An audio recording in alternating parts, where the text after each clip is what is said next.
Boom! Eli tänään...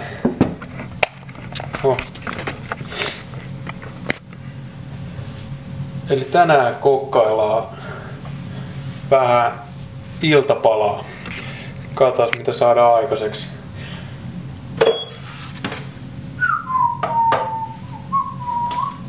130 grammaa, 2 isoa munaa.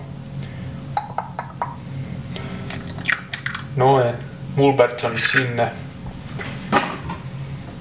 Eli jos on 2 pannua, niin voi helposti valmistaa nämä samaan aikaan, siis leivät ja munat. Itse tykkään käyttää kantta näissä, niin se paistuu molemmilta puolelta. Tai siis kokonaisvaltaisemmin. Ja tällä välin voidaan sitten tietysti esivalmistella meidän leivät. Ja ne lyödään nyt tuon munien jälkeen tuohon pannulle. Eli olennan parainen lautanen. Sitten kuva taas tuohon.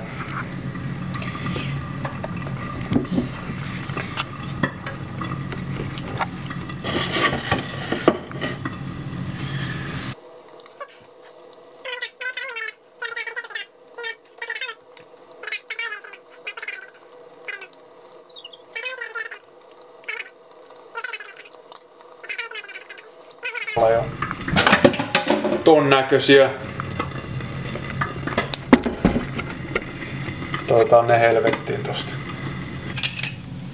Mä käytän kaupan halvinta.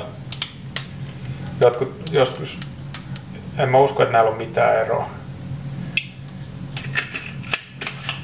Kummaskin on 100%. Tai siis kaikki on 100% rasvaa.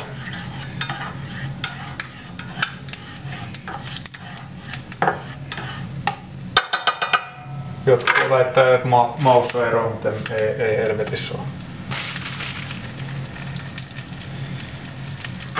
Ja tälle sama juttu, kant päälle, juusto sulaa.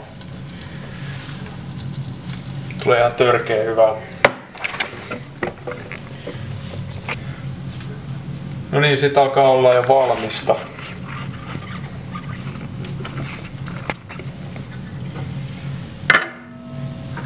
Ja vähän oman maun mukaan, miten tykkää, että se juusto on sulanut sinne.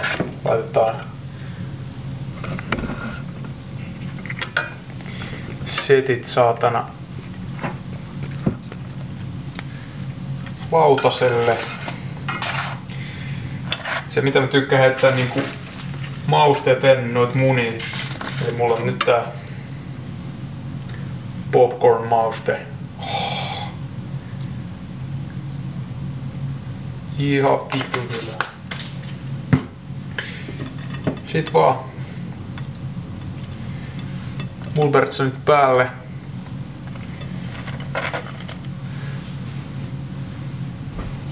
Oikeesti. Maailman helpointa.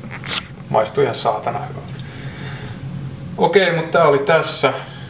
Toivottavasti joku sai tästä jotain irti. Kokeillaan ehkä jatkossa tehdä jotain muutakin safkaa.